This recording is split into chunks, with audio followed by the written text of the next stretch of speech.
이 옛날에는 이 동네에서 어르신들이나 이 아주머니들이 함께 모여서 이 평상을 펴놓고 거기에서 이런저런 소소한 이야기들을 나누는 것을 자주 볼 수가 있었습니다. 누구네 집 애가 어떻다더라, 또 누구네 집은 어떤 일이 있다더라 하면서 도란도란 이야기를 나누고, 그리고 아이들도 학교에 갔다 오면서 이 평상에 앉아 이야기 나누는 분들을 보면은 인사를 하는 모습을 정말 심심치 않게 볼 수가 있었습니다. 그런데 시대가 변하고 한옥들이 사라지고 아파트가 들어서고, 그리고 자동차들이 증가하면서 이제 동네가 주차장으로 변하게 되자 점점 평상에서 이야기를 나누는 정겨운 모습들도 사라지기 시작하더니 이제는 보기 어려운 모습이 되어버리고 말았습니다. 그때는 지금처럼 물질적으로 풍요롭지는 못했다고 할지라도 왠지 마음으로는 더 풍요로웠던 것 같습니다. 사람 사는 냄새도 나고, 이웃이 누구인지도 알고, 서로 대화도 나누고, 참 풍요로운 그런 시절이었던 것 같습니다. 여러분 생각나세요? 네. 생각나시죠? 다 생각이 나실 거예요. 그런데 요즘은 무한 경쟁 시대를 살아가다 보니까 정말 생존 경쟁이 너무나 치열해서 그런지 모두 다 물질적으로 한 번 원 없이 쓸 수 있을 만큼 많은 돈을 벌어보면 좋겠다는 생각을 하는 것 같습니다. 그래서 정말 물질적으로 이 풍족함을 경험할 때까지 끊임없이 물질적인 풍요로움을 추구하는 삶을 살아가는 것을 볼 수가 있습니다. 제가 예전에 이 중앙시장에 있는 어느 의류 가게에서 그 가게를 운영하시는 이제 사장님을 전도하려고 대화를 나누는 가운데 제가 한 가지 깨닫게 된 것이 있는데요.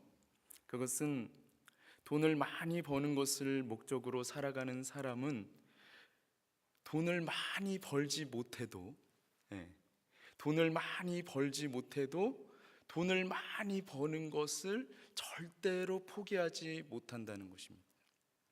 그 가게를 운영하시는 분은 돈을 많이 벌고 싶어서 돈이 될 만한 일들을 정말 많이 해보셨는데 풍족하게 돈을 벌지는 못했다는 고백을 하셨습니다. 50대 한 초반 정도는 나이가 되신 것 같더라고요. 돈을 풍족하게 벌려고 해봤지만 풍족하게 돈을 벌지를 못했다면은 이제 50대 초반 정도가 됐다면 이제 좀 생각을 바꿔서 이제 좀 돈을 버는 것에 대해서 다르게 생각을 해볼 수도 있으련만 그분은 생각이 전혀 바뀌어 있지 않으셨습니다. 계속해서 돈을 풍족하게 벌고 싶다는 얘기를 중간중간 계속 하시는 거예요. 나는 이렇게 좀 어떤 신앙을 가지면 돈을 많이 벌 수 있냐 이렇게 물어보시고, 계속해서 끊임없이 돈을 많이 벌어서 부자가 되고 싶은 마음으로 충만하셨습니다. 그런데 아쉽게도 해가 바뀌었지만 지금도 여전히 그분은 부자가 되지는 못하셨습니다. 그런데 제가 이렇게 사람들의 모습을 통해서 발견하게 되는 것은 경제적으로 사람들이 어려워서 그러는지는 몰라도 대부분의 사람들이 이분처럼 정말 물질적으로 한번 풍족하면 좋겠다라고 하는 꿈을 가지고 평생을 살아간다는 것입니다. 반대로 생각해서 한번 이렇게 생각을 해볼까요? 정말 내가 원하는 대로 많은 돈을 벌었습니다. 정말 쓰고 싶은 대로 원 없이 쓸 수 있을 만큼 정말 큰 그러한 돈을 벌었습니다. 그러면 정말 내 인생이 과연 풍요롭게 될 수 있을까요? 정말 돈을 많이 벌면 편하게 살 수는 있을 것입니다. 하지만 물질적으로 풍요로운 것이 풍요로운 삶을 보장해 주는 것은 아닙니다. 그럼 과연 무엇이 풍요로운 삶을 보장해 주는 것일까요? 오늘 본문에 그 해답이 나와 있는데요. 먼저 우리가 살펴보려고 하는 것은 본문에 나오는 이 물질적으로 풍요로움을 추구했던 한 사람입니다. 이 사람은 물질적으로 정말 매우 풍요로운 삶을 살았던 것 같습니다. 22절은 오늘 본문에 나오는 이 사람이 물질적으로 매우 풍요로운 삶을 살고 있었다는 것을 말해주고 있습니다. 물질적으로는 전혀 어려움이 없는 삶을 살기까지 이 사람은 정말 물질적으로 어려움이 없을 만큼의 돈을 벌기 위해서 최선을 다해서 노력을 했을 것입니다. 이 사람은 끊임없이 물질을 추구하는 삶을 살아왔습니다. 처음에는 물질적으로 풍요로운 삶을 산다는 것이 불가능해 보이기만 했습니다. 그래서 물질적으로 풍요로운 삶을 살아가는 것을 그냥 꿈꾸기만 했습니다. 그리고 어느 순간에 이제 구체적으로 도전하기 시작했고, 도전했던 것들이 열매를 맺으면서 꿈을 성취하기 시작했습니다. 꿈을 성취하는 쾌감은 장난이 아니었습니다. 너무나 달콤했습니다. 그리고 계속해서 그 꿈을 성취하기 시작했습니다. 처음에 1억 원을 만들기까지는 정말 힘들고 어려운 시간들을 보내야만 했습니다. 그래도 꿈이 있었기 때문에 포기하지 않았습니다. 마침내 1억 원을 손에 쥐게 되었습니다. 그러나 여기에서 멈출 수가 없었습니다. 1억 원을 가지고 할 수 있는 일이란 별로 없었기 때문이었습니다. 그래서 계속해서 돈을 더 모으기 시작했습니다. 주식 투자를 시작했고 돈을 버는 것을 경험하기 시작했습니다. 1억이 2억이 되었고 2억이 4억이 되더니 마침내는 10억을 모으게 되었습니다. 10억을 손에 넣었던 그날 밤은 정말 잠을 이룰 수가 없었습니다. 하지만 10억으로 할 수 있는 일은 그리 많지 않았습니다. 건물 하나 정도를 소유할 수 있을 뿐이었습니다. 그래서 이 사람은 계속해서 돈을 더 모으기 시작했습니다. 융자를 받아서 건물을 사고 여윳돈으로는 대형 우량주에 투자를 했습니다. 경제 호황기에 접어들면서 재산은 눈덩이처럼 불어나기 시작했습니다. 그리고 더 이상 물질 때문에 고민하지 않아도 될 만큼 충분히 부자가 되었습니다. 이 이야기를 듣는데 두 가지 반응이 있는 것 같아요. 한 반응은 듣기만 해도 기분이 좋은 거죠. 왜냐하면 돈이 막 불어나니까. 근데 한 반응은 체념하는 거, 어차피 나는 그런 일이 이제 안 일어나. 그냥 눈 감고 있는 거예요. 여러분, 제가 좀 현대판으로 각색을 해서 말씀을 드렸는데요. 마태복음은 이 사람을 청년이라고 소개하고 있습니다. 그리고 누가복음은 이 청년을 관리라고 소개하고 있습니다. 오늘 본문 22절은 이 청년이 많은 재물을 소유한 사람이라고 소개하고 있습니다. 청년의 시기에 관리가 되었고 누가 보더라도 정말 많은 부를 소유하고 있었다면 여러분, 부족함이 있어야 할까요? 없어야 할까요? 물어보나 마나한 질문이지 않습니까? 부족함이 없습니다. 여러분 마음속으로 다 그렇게 대답하고 계시잖아요. 하지만 이 부자 청년이 그 많은 부를 소유하고 깨닫게 된 것은 물질적인 풍요로움이 진정한 풍요로움을 가져다 주는 것은 아니라는 너무나 평범한 진리였습니다. 오늘 본문의 말씀대로 표현을 해본다면 물질적으로 풍요로울지라도 영생을 얻는 것은 결코 아니라는 것입니다. 이 청년이 가지고 있는 삶의 철학은 간단했습니다. 누구보다도 더 빨리 그리고 누구보다도 더 많은 돈을 번다면 나는 이 세상에서 가장 행복한 사람이 될 것이다. 이것이 이 청년이 추구했던 삶의 철학이었습니다. 그런데 누구보다도 더 빨리 그리고 누구보다도 더 많은 돈을 벌었던 이 청년이 물질적으로 풍요로운 삶을 살아가는 가운데 한가운데에서 깨닫게 된 것은 자신이 틀렸다라는 것이었습니다. 청년은 물질적인 풍요로움만으로는 영생을 얻지 못했습니다. 청년은 행복하지 않았습니다. 여전히 부족한 것이 있었음을 느낄 수 있었습니다. 그런데 무엇이 부족한 것인지 알 수가 없었습니다. 그래서 이 청년은 어디에서부터 무엇이 잘못된 것인지 알기를 원했습니다. 그래서 어떻게 했을까요? 우리 다 함께 한번 17절을 같이 한번 읽어보겠습니다. 17절 시작. 예수께서 길에 나가실새 한 사람이 달려와서 꿇어앉아 묻자오되 선한 선생님이여 내가 무엇을 하여야 영생을 얻으리이까. 아멘.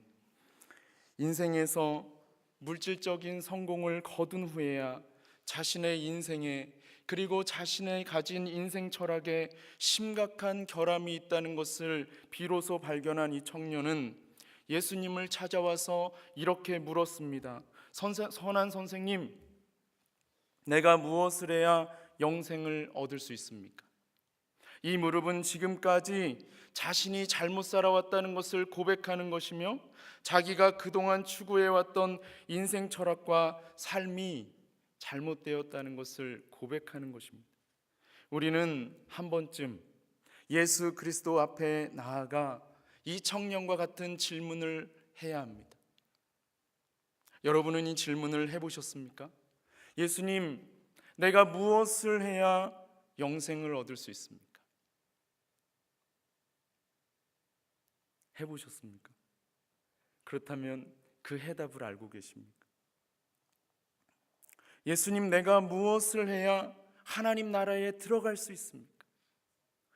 아직까지 해보지 않으셨다면 오늘 지금 이 자리에서 한번 해보시기 바랍니다.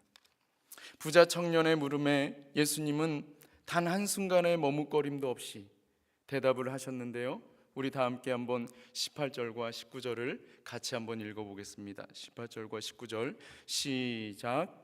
예수께서 이르시되 내가 어찌하여 나를 선하다 일컫느냐? 하나님 한 분 외에는 선한 이가 없느니라. 내가 계명을 안 하니 살인하지 말라, 간음하지 말라, 도둑질하지 말라, 거짓 증언하지 말라, 속여 빼앗지 말라, 내 부모를 공경하라 하였느니라. 예수님은 십계명 가운데에서 사람과 사람 사이에서 지켜야 할 규범을 말씀해 주셨습니다. 그러자 청년은 기다렸다는 듯이 즉시 대답을 했습니다. 20절을 보십시오. 선생님, 이것은 내가 어려서부터 지금까지 다 지켰습니다. 이렇게 대답하면서 예수님의 그 눈을 바라보는 청년의 눈빛은 무엇인가를 말하고 있는 것만 같았습니다. 저는 지금까지 예수님이 말씀하신 이 말씀들을 저의 삶의 규범으로 삼고 살아왔습니다. 그런데 아이러니하게도 제 삶은 행복하지 않았습니다. 저는 영생을 소유하지 못했습니다. 도대체 무엇이 잘못된 것입니까? 이 청년의 빛나는 눈빛은 예수님께 이것을 묻고 있는 것만 같았습니다. 청년을 사랑하신 예수님께서 따뜻한 눈빛으로 그 청년의 눈을 바라보시며 말씀하셨는데요, 뭐라고 말씀하셨는지 우리 다 함께 한번 21절을 같이 한번 읽어보겠습니다. 21절 시작. 예수께서 그를 보시고 사랑하사 이르시되 내게 아직도 한 가지 부족한 것이 있으니 가서 내게 있는 것을 다 팔아 가난한 자들에게 주라. 그리하면 하늘에서 보화가 내게 있으리라. 그리고 와서 나를 따르라 하시니. 아멘. 예수님은 청년에게 말씀하셨습니다. 너에게 아직도 한 가지 부족한 것이 있구나. 가서 내게 있는 것을 다 팔아 가난한 자들에게 주렴. 그리하면 하늘에서 내게 보화가 있을 거야. 그리고 와서 나를 따르렴. 예수님은 청년에게 너에게 있는 전 재산을 다 팔아서 가난한 자들에게 주라고 말씀하셨습니다. 사랑하는 여러분, 이 말씀이 의미하는 것이 무엇일까요? 예수님은 이 청년에게 그가 가진 재산을 정말로 다 팔아서 가난한 자들에게 주라고 하시는 것일까요? 만약에 모든 제자들이 이 부자 청년처럼 모든 재산을 다 팔아서 가난한 자들에게 나누어 주어야 한다면 누가복음 8장에 나오는 막달라 마리아와 요한나 그리고 수산나와 같은 여인들은 왜 자신들의 재산을 여전히 소유한 상태에서 예수님을 섬긴 것일까요? 뿐만 아니라 12제자들 중에서도 베드로와 레위 같은 제자가 된 이후에도 배를 소유했고 여전히 집을 소유했다는 것을 우리가 알 수 있습니다. 그럼 오늘 본문에서 예수님께서 지금 이 부자 청년에게 내게 있는 모든 것을 다 팔아서 가난한 자들에게 나누어 주라고 하는 이 말씀의 의미는 무엇일까요? 여러분, 그 당시 유대인들은 일반적으로 이 부유함을 하나님께서 주신 축복으로 이해하고 있었으며, 따라서 부자는 영생을 얻는 데 있어서 매우 유리한 조건을 갖춘 자들로 받아들여져 왔습니다. 그런데 오늘 본문의 말씀 21절과 23절 그리고 24절을 보면 예수님은 지금 부유함을 오히려 영생, 즉 하나님의 나라에 들어가는데 이 장애물이 될 수 있다고 말씀하시는 것을 볼 수가 있습니다. 예수님은 지금 그 당시 유대인들이 일반적으로 가지고 있었던 생각과는 정면으로 배치되는 말씀을 하고 계신 것입니다. 그러니 예수님의 말씀을 들은 제자들이 충격을 받을 수밖에 없는 것이죠. 그래서 24절을 보면 예수님의 말씀을 들은 제자들이 놀라는 것을 볼 수가 있습니다. 26절에도 놀라는 것을 볼 수가 있습니다. 자신들이 가지고 있는 세계관과 충돌을 일으켰기 때문입니다. 그러면 예수님은 지금 이 부자 청년에게 내게 있는 것을 다 팔아 가난한 자들에게 주라고 말씀하시는 것은 무엇을 의미하는 것일까요? 이것은 먼저 지금 예수님이 재물을 의지하고 살아가고 있는 이 부자 청년에게 자신이 소유하고 있는 그 재물에 더 이상 소망을 두지 말고 오직 하나님 한 분만을 의지하며 살아가라고 하는 것을 의미하는 것입니다. 사랑하는 여러분, 만약에 내가 지금 정말 재물로부터 자유롭다면 가난한 자를 봤을 때 그를 돕기 위해서 내가 가진 재물을 아낌없이 사용할 것입니다. 그래서 가난한 사람들을 정성스럽게 돌볼 것입니다. 그리고 하나님께 헌금을 드릴 때에도 내가 지금 재물을 의지하지 않고 있다면 하나님께 드릴 때에 아낌없이 드릴 것입니다. 사랑하는 여러분, 여러분은 지금 여러분이 소유하고 있는 재물을 어떻게 사용하고 계십니까? 두 번째, 예수님께서 부자 청년에게 내게 있는 것을 다 팔아 가난한 자들에게 주라고 말씀하시는 것은 재물을 가치 있는 곳에 사용하라고 하는 것입니다. 그래서 예수님은 내가 만일 내게 있는 재물을 다 팔아 가난한 자들을 위해서 사용하면 하늘에서 보화가 내게 있으리라고 말씀하시는 것입니다. 여러분, 재물을 가치 있는 곳에 사용하는 것이 쉬운 것처럼 보여도 정말 재물을 가치 있는 곳에 사용하는 사람은 우리 가운데 많지 않습니다. 여러분도 오늘 나는 과연 어디에 어떻게 나의 재물을 정말 가치 있게 사용했는지 한번 스스로를 점검해 보시기 바랍니다. 재물은 우리의 생명과도 같은 것인데요, 가치 있는 곳에 생명을 내어준 이야기를 하나 소개하려고 합니다. 1852년에 있었던 일인데요, 영국 해군의 수송선인 이 버큰 헤드호라고 하는 배가 있었습니다. 이 배는 남아프리카의 케이프타운으로부터 이제 65km 정도 떨어진 해상을 항해하고 있었습니다. 이 배에는 시드니 세튼이라고 하는 함장을 비롯해서 젊은 병사 약 500여 명과 그의 사랑하는 가족 약 130여 명이 타고 있었습니다. 그런데 모두가 잠든 새벽에 항해를 계속하고 있었던 이 버크네도는 그만 암초에 부딪히는 사고를 당하고 말았습니다. 배는 침몰하기 시작했고 그 배의 내부는 한순간에 아비규환의 현장으로 바뀌고 말았습니다. 그런데 60명이 탈 수 있는 이 구명정은 단 3척에 불과했습니다. 그러니까 180명밖에 구출될 수 없는 거예요. 이 배의 함장이었던 세튼 대령은 먼저 모든 병사들을 선미로 집합시켰습니다.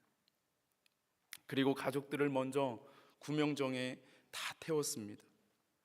가족들은 구명정에 타고 나서 아직도 빈자리가 많이 있으니까 구명정에 타라고 외쳤습니다.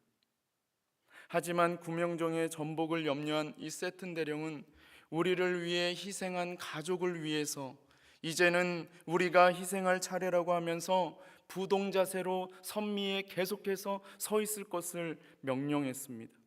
그러자 누구 하나도 흐트러짐이 없이 그 명령을 수행했습니다. 침몰하고 있는 배에서 부동자세로 서 있는다는 것은 죽음을 의미하는 것입니다. 그러나 아무도 움직이지 않고 함장의 명령에 따랐습니다. 세튼 대령은 구명정이 배에서 멀어지자 이제 병사들에게 물 위에 뜰 만한 물건들을 집어서 바다에 던지고 그것을 향해서 뛰어내릴 것을 명령했습니다. 병사들은 물 위에 뜰 만한 물건들을 바다에 던지고 그것을 향해서 뛰어내리기 시작했습니다. 병사들이 다 뛰어내린 후에 마지막으로 세튼 대령도 나무 조각을 던지고 그리고 물 위로 뛰어내렸습니다.